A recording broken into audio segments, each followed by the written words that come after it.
In what ways does your media product use, develop, or challenge forms and conventions of real media products? Before we started planning our music video, we individually researched existing music video codes, conventions, and theories. We initially began research to see the elements that are used to make up a music video. The research we used to help get us gain knowledge of things that we can insert into our own music video. Whilst we all were conducting research, we came across Andrew Goodwin's theory. This theory has 6 key points that can be used to make a music video effective and interesting to the audience. The 6 key points that can be used are: there should be a relationship between the lyrics and the visuals. There should be a relationship between music and the visuals. The music video should have genre characteristics, and there should be intertextual references. When planning, we then decided that we can try and use as many of these key points within our music video. It will be difficult to use all because of the theory would not fit the genre of music the DJ Boost produces. During the planning process, we decided to look at similar music videos to our genre. Whilst watching, we looked at certain parts of Goodwin's theory to see how they are used.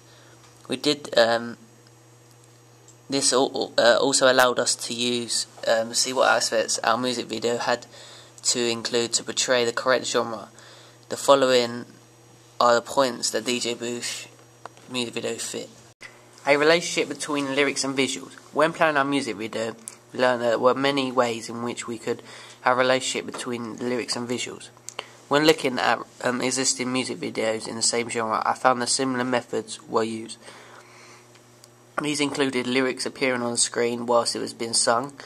Many of the videos had a narrative, and during the narrative things happened to match the lyrics, and lip syncing was another common thing used. When discussing how we could use this, we came to a conclusion that the main way that we were going to show the relationship between the lyrics and visuals would be the lip syncing.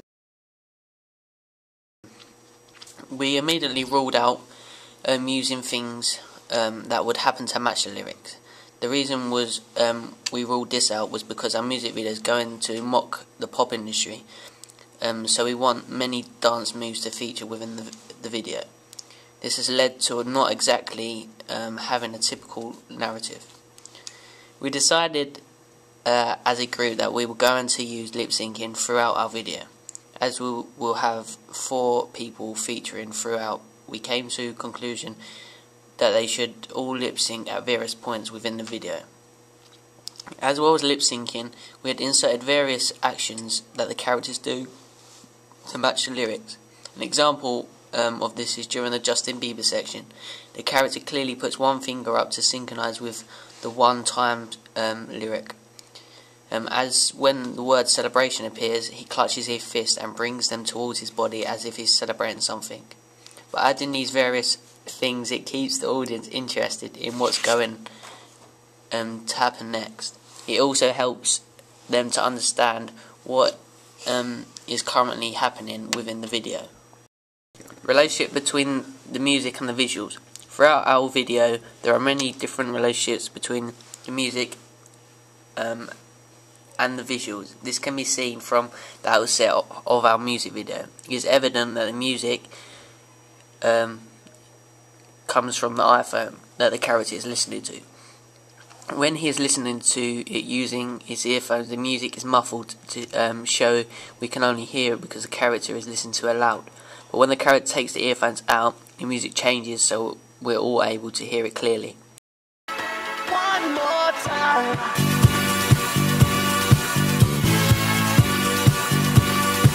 As soon as he takes the earphones out, a song is played out loud. This matches the music to what the audience can see. We have matched the video so that when the character is walking through the corridor, as the melody of the song is heard, we did this to match each door together. This can also be seen during the scene when the character is running down the stairs. As he does this, the pace of the song is fast, which matches the music. and what the audience can see nicely.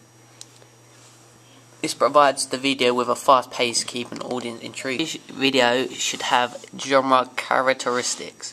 When researching, we discovered that there weren't many characteristics for dance/house music video.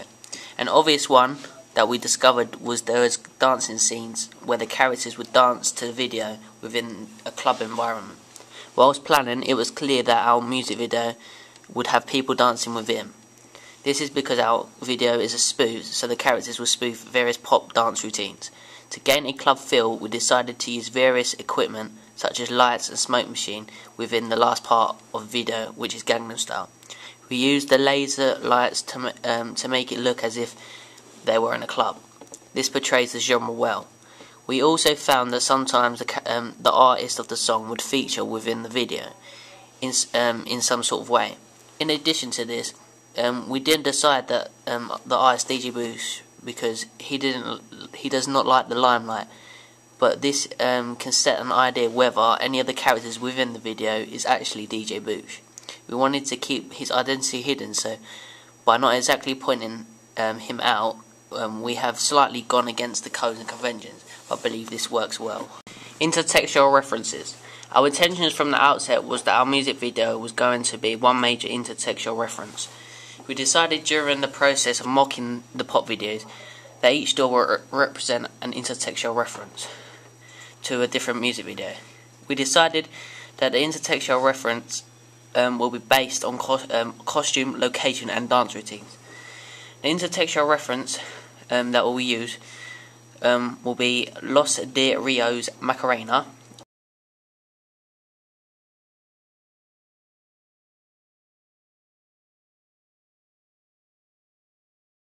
MC Hammer's You Can't Touch This, Queen's Bohemian Rhapsody, Justin Bieber's One Time, DJ Casper's Charge a Slide, and PSY's Gangnam Style.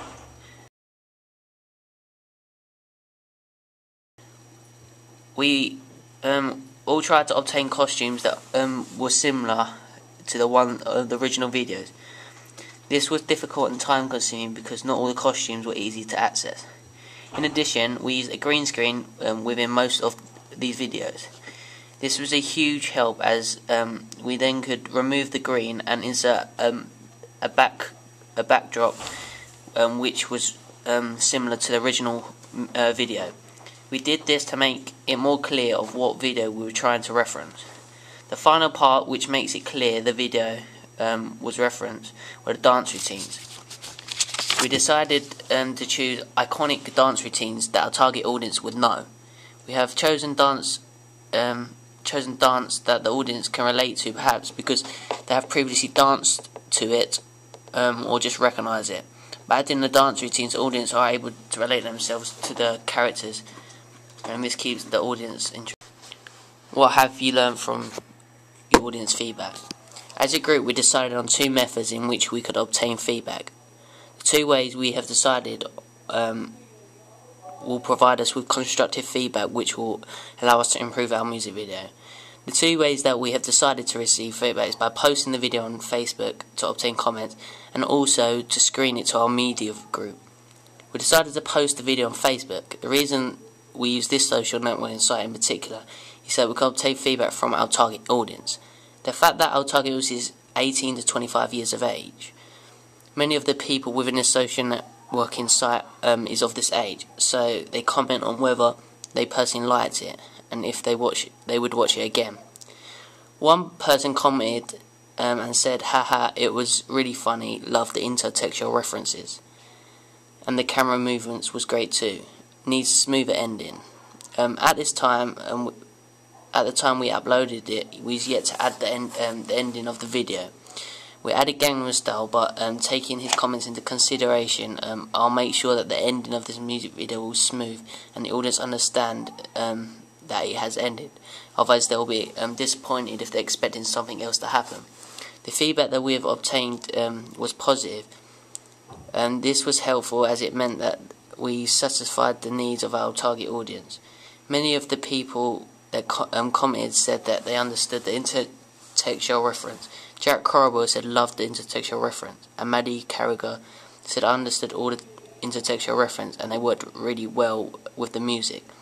This positive feedback that we received meant that we did what we set out to do, which was spoof music videos, and the fact that the target audience knew the videos that was meant to be spoofing meant that we succeeded in creating an understanding for the audience. We decided to, as a group that would screen our music video to a media class. The reasoning behind this is because we wanted to be presented with a professional feedback. Out of the 4 sheets that we received, 3 of them provided us with 3 stars, which is well on the way to success. The full feedback didn't have any stars circled, but they said that our music video had good cuts, good narrative, and shots were well shot. Even though the majority of feedback was positive, there was a few elements that the audience recommended for us to alter. The main change that was brought up was that some of the lip syncing was out of time. So when editing, I went back through the whole video to match up some of the parts which didn't match. The other improvements was pace should pick up in parts, and there should be a parody per room. When discussing, we came to a conclusion that the pace differs because of the montage we have during the slow section of the song. So we discovered that by doing a parody per room, the issue of the pace will be sorted out.